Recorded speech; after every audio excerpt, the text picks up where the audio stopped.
and welcome. My name is Christina from Empowered Creator. I am a mindset and conscious manifesting teacher and coach, and this is my YouTube channel.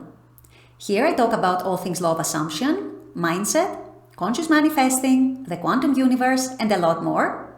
And my goal is to simplify everything without the fluff. So if you guys like this content and you would like to see more of it, I would love it if you would subscribe to this channel, comment on this video, like it, share it, and stick around. Also, if you need help with your specific situation, I offer one-on-one coaching as well as custom subliminals for whatever needs you may have. I also have some self-study courses about manifesting your specific person. And I now have a members-only channel with a lot of perks, including weekly live instruction on different topics of manifesting, weekly live group coaching, a lot of exclusive content, monthly challenges for the chance to win a free one-on-one coaching session with me, and a lot more. So if you're interested in any of these services, the links are below in the description box. Click on them and they're going to take you to my website or to the membership channel. With all that being said, let's dive into today's video. In today's video, I want to answer a question that I get quite a lot from all those of you who are manifesting your specific person. And that is, how do I know when to take action towards my specific person and what action to take? Also, when do I know when I should sit back and not take any action? This is a point of confusion for a lot of people manifesting a specific person. So I want to shed some light today on this question and attempt to clarify it and to answer it for you guys and reduce your confusion. So this is what I'll be discussing in today's video. Stay tuned. So like I said in my intro, this is a question that I get so much. People are very confused when it comes to the concept of inspired action. What is inspired action? How do I know what is inspired action and what isn't? Especially when it comes to a specific person, especially when we might have a story together, maybe there's some background, maybe there's some resistance on my part, maybe there's some old story or some old circumstances. In other words, people tend to get very confused and very overwhelmed when it comes to taking action towards their SP or not taking action towards their SP, and they become very overwhelmed in telling the difference between when to take action and when to sit back and do nothing. So I've talked before about the difference between inspired action versus forced action, so I'm not going to go into very much detail in this video. However, as a reminder, inspired action is anything that is natural to the state that you are embodying. Anything that feels natural, normal, matter-of-factly to your state of the wish fulfilled, to your end state, that can be inspired action.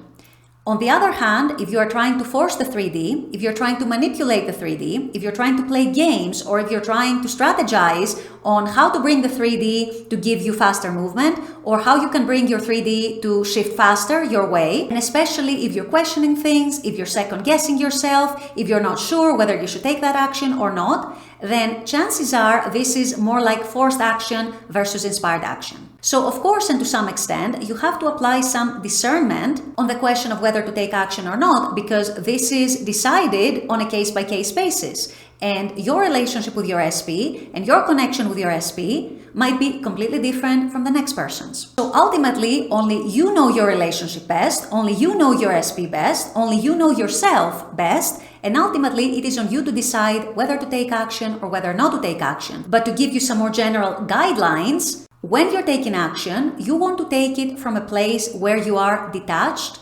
from expecting any very specific outcomes. And you want that action to feel natural. You want that action to not be something that you're questioning or second guessing. You want that action not to feel heavy and forced within you. In other words, it's an action that you do kind of spontaneously. It's an action that you do and feels natural to you, the same way that you would text, let's say, your best friend and wouldn't think twice about it. You want that action to come from the state of the wish fulfilled. In other words, knowing that your manifestation is coming, not worrying about when your manifestation is going to come, not worrying about movement in the 3D. Very importantly, you want this action to be coming from a state where there isn't an agenda behind it. And what do I mean by that? You don't want to be taking any action where you're hoping that your action is going to lead to something else. For example, if you have been in no contact with your specific person, and let's say their birthday is coming up, if you decide to wish them on their birthday, that's absolutely fine to do. However, you want to wish them on their birthday not out of a hope that doing so is going to rekindle the relationship or is going to kickstart your communication again. It very well might,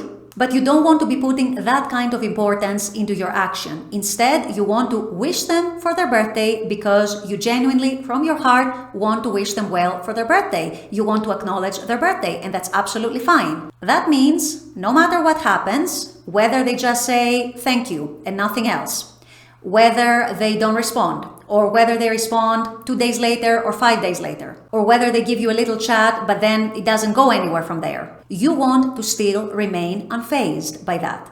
You want to be in a state where you know you're not going to be hurt, or you're not going to start second guessing everything if you don't get the response that you would ideally hope for. And let me say here, you might absolutely get the response that you are hoping for. This is not what I'm saying. I'm not saying it's impossible or that you won't get it. But if you don't get it, I don't want you to be fazed. I don't want you to be discouraged. I don't want you to start questioning everything. I don't want you to want to give up, and so on. So coming from the outset, from a state where you're not so attached to whatever outcome you get, in other words, whether you get an amazing outcome or whether you get a so-so outcome or whether you get even an opposite outcome, you took the action because it came from your heart. You took the action because it felt genuine for you. You took the action because you felt like taking it in that moment. And whatever happens in the 3D doesn't faze you because you know that ultimately you and your specific person are going to be together. And so if you're taking the action from that point of view, from the point of view of detachment, from the point of view of I'm not expecting any particular outcome, I'm not attaching myself and my happiness to any particular outcome, I'm fine with whatever I get, I just did it because I wanted to do it with no agenda, then absolutely that is the right state to be in, and absolutely do it. On the other hand, if you're taking the same action from an agenda, if you're taking the same action to push the 3D, if you're taking the same action to start moving things in the 3D, then chances are you're trying to force the 3D, you're trying to force the action you're taking, and so it's best not to actually take it.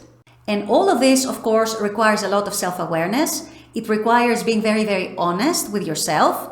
It requires pushing your ego aside because your ego might be pushing you to take that action. It requires you to silence your mind and actually go deeper within and figure out what your true intentions are by taking that action. And if it feels spontaneous, natural, not so attached, without an agenda, coming from your heart and so on, then chances are that you're absolutely okay taking that action. If on the other hand, it's the opposite that I just explained, then it's best at that time to sit back and not take that action.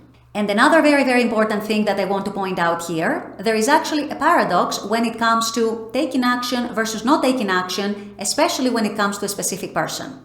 And that paradox is, at the times when you feel the biggest urge to reach out or to take action or to do something or to say something, 9 times out of 10, that urge comes from a need for validation, a need from redemption, a need for confirmation, a need to force the 3D in order to elicit faster movement and so on. So if you're coming from a state like that, when you have the biggest urges to take action, these are actually the best times to not take that action, to instead go within, fulfill yourself from within, get through that urge within yourself without asking for the 3D validation. And it's best when you are in those desperate, obsessed, super needy states to actually sit back and not take any action. Instead, your only action is to go within, heal yourself from within, work through whatever urge you're going through, feel better for yourself, give yourself that redemption and that validation.